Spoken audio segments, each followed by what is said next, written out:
Assalamualaikum warahmatullahi wabarakatuh. Bismillahirrahmanirrahim. Alhamdulillahirabbil alamin.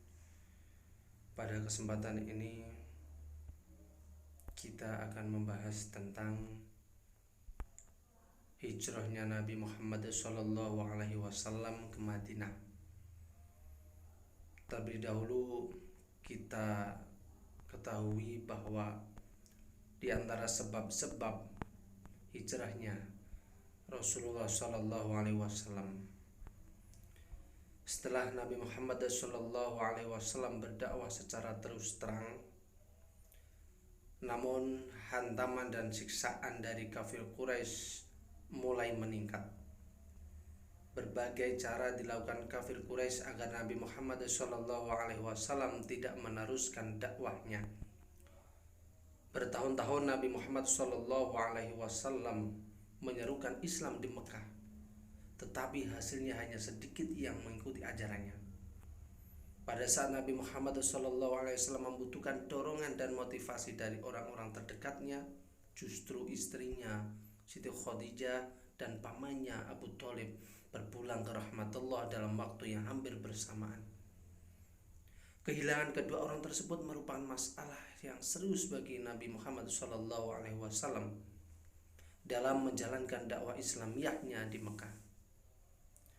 Peristiwa sangat menyedihkan ini kemudian disebut dengan tahun duka cita atau Amul Husni. Amul Husni. Di tengah kesedihannya, Nabi Muhammad SAW mengalami peristiwa luar biasa, yaitu Isra Mi'raj. Peristiwa itu terjadi setahun sebelum hijrah ke Madinah, tepatnya 27 Rajab 621 Masehi. Pada peristiwa itu Allah Subhanahu wa taala memperlihatkan tanda-tanda keagungan dan kekuasaannya sebagai penghibur bagi Nabi Muhammad SAW yang sedang diruduk kesedihan. Peristiwa ini memberikan pelajaran yang sangat berharga kepada Nabi Muhammad SAW. Pada peristiwa tersebut, Nabi Muhammad SAW menerima perintah sholat 5 waktu dalam sehari semalam. Setelah Isra Mi'raj, Nabi Muhammad SAW meneruskan dakwahnya dan mengabarkan peristiwa yang dialaminya. Kabar itu membuat kafir Quraisy menganggap Nabi Muhammad SAW telah melakukan pembohongan. Usaha-usaha pembunuhan terhadap Nabi Muhammad SAW dan pengikutnya terus digalakkan. Setelah Allah Subhanahu wa taala menyuruhnya untuk hijrah, maka Nabi Muhammad SAW pun melaksanakan hijrah ke Madinah.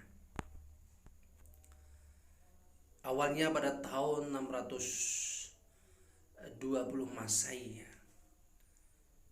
Dari sisi lain, Nabi Muhammad SAW bertemu 6 orang Yasrib. 6 orang Yasrib dari kabilah Khazraj yang berziarah ke Mekah. Jadi Yasrib dari Madinah ke Mekah ketemu dengan Nabi Muhammad SAW. Dalam pertemuan tersebut, Nabi Muhammad SAW mengajak mereka untuk masuk Islam. Mereka menyambut dengan baik ajakan itu dan menyatakan masuk Islam. Mereka pula yang memberitahukan tentang Islam kepada masyarakat Yasrib lainnya setelah mereka kembali pulang ke tanahnya. Pada tahun berikutnya 621 Masehi, seorang muslim dari Yasrib beserta 6 orang teman yang lainnya sebagai utusan kabilah Khazraj dan Aus mendatangi Nabi Muhammad SAW juga.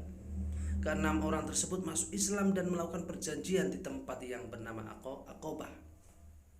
Isi perjanjiannya apa?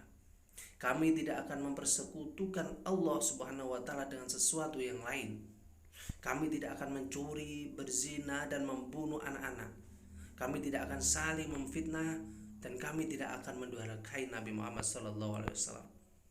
Luar biasa. Selanjutnya pada tahun 622 tahun berikutnya Masehi, orang-orang Yasrib datang lagi dengan maksud mengadakan perjanjian Aqabah yang kedua sekaligus mengundang Nabi Muhammad SAW untuk berhijrah ke Yasrib.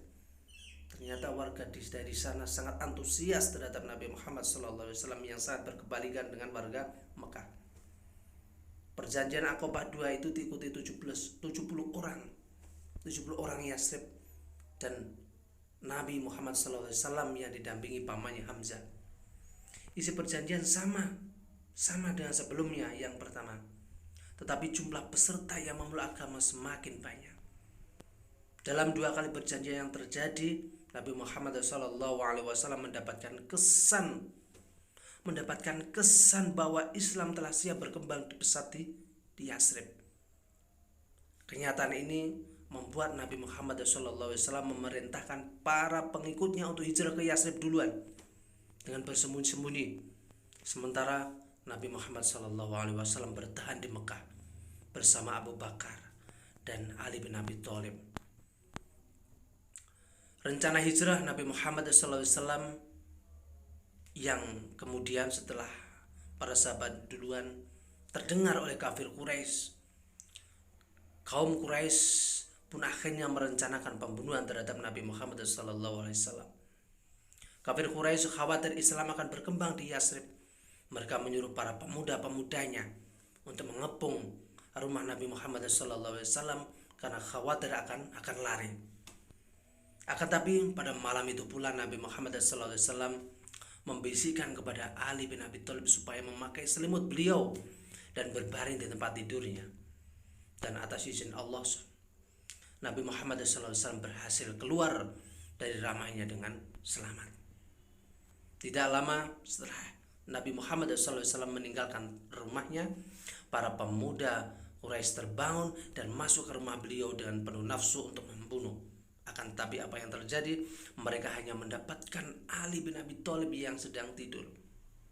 Mereka kecewa dan tidak percaya dengan segala hal yang terjadi. Hal ini terjadi hanya karena pertolongan Allah Subhanahu wa Ta'ala. Akhirnya menjelang larut malam, Nabi Muhammad SAW menuju ke rumah Abu Bakar dan mengajaknya hijrah. Kedua orang itu kemudian keluar dari jendela pintu belakang dan terus bertolak ke arah selatan. Keluar rumah, mulai melakukan sebuah perjalanan menuju Gua Sur. Jalan yang ditempuh adalah jalan yang tidak mungkin dilewati oleh manusia, karena menjaga agar tidak terhendus oleh kafir, orang kafir Quraisy. Hal ini dilakukan supaya para pemuda-pemuda Quraisy yang mengejar tidak menyangka mereka melalui jalur itu.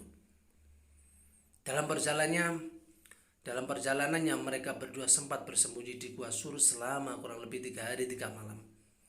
Tidak seorang pun yang mengetahui tempat persembunyiannya itu selain Abdullah bin Abu Bakar, kedua putrinya Aisyah dan Asma, dan juga pembantu mereka Amir bin Fuhairo. Tugas Abdullah adalah mencari informasi para kafir Quraisy yang merencanakan membunuh. Pada malam hari ia menyampaikan informasinya kepada Nabi Muhammad SAW beserta ayahnya. Pada hari ketiga mereka berdua sudah mengetahui bahwa situasi sudah mulai tenang. Akhirnya mereka berangkat dan melanjutkan perjalanan dengan perbekalan yang diberikan oleh putrinya. Supaya aman dalam perjalanan, Nabi Muhammad SAW dan Abu Bakar mengambil jalan yang tidak pernah dilalui oleh manusia. Salah satu Abdullah bin Uraikid dari Banu Du'aid diminta sebagai penunjuk jalan. Keduanya membawa Nabi Muhammad SAW dan Abu Bakar dengan hati-hati sekali ke arah selatan, kemudian menuju Tihama di dekat pantai Laut Merah itu. Nabi Muhammad SAW dan Abu Bakar beserta penunjuk jalannya itu sepanjang malam dan siang berada di atas kendaraan, terus melewati padang pasir yang begitu jauh. Beliau percaya, Nabi Muhammad SAW dan Abu Bakar percaya bahwa Allah Subhanahu wa Ta'ala akan menolong mereka. Orang Quraisy mengadakan sayembara sampai siapa saja yang dapat membawa Nabi Muhammad SAW hidup atau mati, besar hadiahnya dan jabatan tinggi menantinya. Hal ini menarik hati masyarakat pada waktu itu, termasuk salah satunya adalah Suraqah bin Malik yang sudah mengetahui perjalanan Nabi Muhammad SAW dan Abu Bakar. Tak lama kemudian Suraqah bin Malik mendatangi tempat yang dimaksud dan ia menemukan Nabi Muhammad SAW beserta kedua temannya yang sedang istirahat. Setiap kali Suraqah, apa yang terjadi? Setiap kali Suraqah bin Malik mendekati rombongan Nabi Muhammad SAW, kudanya selalu tersunggul. Kudanya tidak mau diajak untuk mengejar Nabi Muhammad dan sahabatnya. Hal itu berulang kali. Hingga Suraqah yang percaya kepada dewa berpikir bahwa pertanda buruk, yang akhirnya ia mengurungkan niatnya dan kembali ke Mekah. Selama 7 hari terus menerus mereka berjalan, beristirahat di bawah panas membara musim kemarau dan berjalan lagi sepanjang malam, mengarungi lautan padang pasir, hanya karena adanya ketenangan hati kepada Allah Subhanahu wa taala, membuat hati dan perasaan mereka terus terasa lebih aman. Mereka selalu yakin bahwa Allah Subhanahu wa taala akan selalu bersama mereka. Di tengah perjalanan menuju Madinah, Rasulullah SAW singgah di Quba, sebuah desa yang terletak sekitar 2 mil di selatan Madinah. Di sana beliau membangun sebuah masjid, dan masjid ini menjadi masjid pertama dalam sejarah Islam. Masjid pertama dalam sejarah Islam adalah Masjid Quba. Beliau singgah di sana selama 4 hari untuk selanjutnya meneruskan perjalanan ke Madinah. Pada hari Jumat pagi,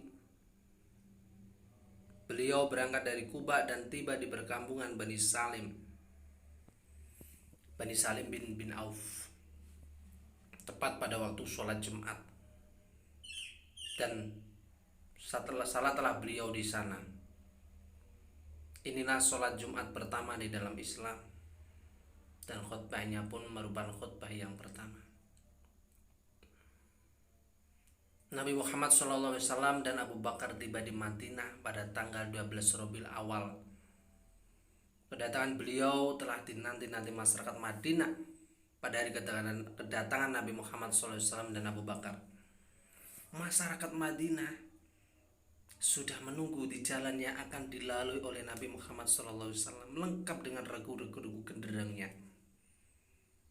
Mereka merayakan, mengelu-elukan Nabi Muhammad SAW. Gemuruh diselingi nyanyian-nyanyian menyambut kedatangan seorang Rasul, seorang Nabi yang sering kita lantunkan bersama-sama ketika makhlul qiyam. Mereka menyambutnya dengan riang gembira. Di antaranya adalah bacaan-bacaan syair-syair di dalam makhlul qiyam. Tola'al badru alaina min saniyatil wada, wajib syukru alaina ma da'alillahi da', sampai seterusnya. Itu adalah bacaan-bacaan di dalam sejarah ketika menyambut kedatangan Rasulullah SAW tiba di Madinah. Jadi itulah sejarahnya kedatangan Rasulullah di kota Madinah. Sampai di Madinah, Nabi Muhammad mulai membuat sebuah program kerja dan melaksanakannya, yaitu seperti membangun masjid, mempersaudarakan antara Muhajirin dan Ansor, dan membuat perjanjian dengan penduduk Madinah. Yang pertama, membangun masjid yang dibangun Rasulullah SAW bersama kaum Muhajirin dan Ansor, di mana masjid itu tidak hanya berfungsi untuk sholat semata, akan tapi untuk seluruh kegiatan Nabi di Madinah. Di antaranya adalah sebagai tempat mempersatukan umat, bermusyawarah tentang perkembangan Islam, mengkaji ilmu Islam, sebagai pusat pemerintahan setelah Rasulullah dipilih sebagai pemimpin Madinah. Seluruh aktivitas masyarakat Madinah dipusatkan di masjid. Itulah fungsi masjid yang sebenarnya yang sudah dibangun oleh Rasulullah SAW. Maka masjid-masjid yang mungkin sekarang ini perlu kita ramaikan untuk kegiatan-kegiatan positif, terutama untuk mengembangkan, untuk mensiarkan agama kita, agama Islam, biar semarak, biar lebih berkembang, terutama bagi kaum pemudanya, juga para kaum adik-adik dan juga orang tua. Kemudian Rasulullah SAW, Nabi Muhammad SAW juga melakukan program tadi. Selain membangun masjid adalah mempersaudarakan orang-orang Muhajirin dengan Ansor. Jadi dipersaudarakan, dianggap saudara orang-orang Muhajirin dan Ansor. Kita tahu bahwa orang Muhajirin datang ke Madinah, tentu bekalnya sangat sedikit untuk hidup seterusnya, seperti orang transmigrasi, tidak punya rumah, tidak punya tanah. Maka oleh Rasulullah dipersaudarakan dengan orang-orang setempat, orang-orang Ansor. Artinya orang Ansor itu orang tuan rumah yang memberikan sebuah pertolongan. Jadi ini ada sebuah persaudaraan, sehingga orang-orang Ansor mengakui orang-orang Muhajirin sebagai saudaranya sendiri. Seperti diantaranya adalah Abu Bakar dipersaudarakan dengan sahabat Ansor Kharijah bin Zuhair. Sahabat Muhajirin Umar bin Khattab dipersaudarakan dengan orang Ansor Itban bin Malik. Bilal bin Rabah dipersaudarakan dengan Abu Ruwaihah. Amir bin Abdullah dipersaudarakan dengan Sa'ad bin Mu'ad. Abdurrahman bin Auf dipersaudarakan dengan Sa'ad bin Rabi. Zubair bin Awam dipersaudarakan dengan Salamah bin Salamah. Utsman bin Affan bersaudara dengan Aus bin Thabit. Sahabat Talha bin Ubaidillah dipersaudarakan dengan Ka'ab bin Malik. Sahabat Abu Huzaifah bin Utbah dipersaudarakan dengan Ubah bin Bishr. Sahabat Ammar bin Yasir dipersaudarakan dengan Huzaifah bin Al-Yaman. Itu diantara sahabat-sahabat Muhajirin yang dipersaudarakan dengan sahabat Ansor. Langkah ini mendapat simpati seluruh lapisan masyarakat Madinah. Orang-orang Muhajirin merasa nyaman dan tentram, meskipun bukan tempat tinggal di rumah sendiri. Mereka melakukan kegiatan-kegiatan dan interaksi dengan penduduk Madinah dan saling tolong-menolong, sehingga suasana Madinah menjadi indah, rukun, dan menyenangkan. Kemudian juga Rasulullah melakukan sebuah perjanjian yang dikenal dengan Piagam Madinah. Di antara isinya adalah: satu, kaum Yahudi bersama kaum Muslimin wajib turut serta dalam peperangan. Dua, kaum Yahudi dari Bani Auf diperlakukan sama dengan kaum Muslimin. Tiga, kaum Yahudi tetap dengan agama Yahudi mereka, dan demikian pula dengan kaum Muslimin. Empat, semua kaum Yahudi dari semua suku dan kabilah di Madinah diperlakukan sama dengan kaum Yahudi dari Auf. Lima, kaum Yahudi dan Muslimin harus saling tolong-menolong dalam memerangi atau menghadapi musuh. 6, kaum Yahudi dan Muslimin harus senantiasa saling berbuat kebajikan dan saling mengingatkan ketika terjadi penganiayaan atau kezaliman. Kota Madinah dipertahankan bersama dari serangan dari pihak luar. Semua pihak Madinah dijamin keselamatannya kecuali bagi yang berbuat jahat. Inilah program-program luar biasa oleh Rasulullah SAW di kota Madinah. Dengan program-program yang cerdas yang dilakukan oleh Nabi Muhammad SAW, Madinah menjadi daerah yang sangat maju baik peradaban maupun kebudayaan, sehingga terkenalah dengan sebutan Al-Madinah Al-Munawwarah, kota yang bercahaya. Itulah sekelumit sedikit peristiwa hijrah Nabi Muhammad SAW. Semoga memberikan motivasi kepada kita agar kita juga terus semangat di dalam berjuang, bertakwa di dalam membela agama kita, dalam mensiarkan, dalam mengembangkan ajaran agama kita, agama Islam. Dan akhirnya semoga kita dijadikan orang-orang yang soleh dan husnul khatimah. Amin ya rabbal alamin. Kurang lebihnya saya mohon maaf. Wassalamualaikum warahmatullahi wabarakatuh.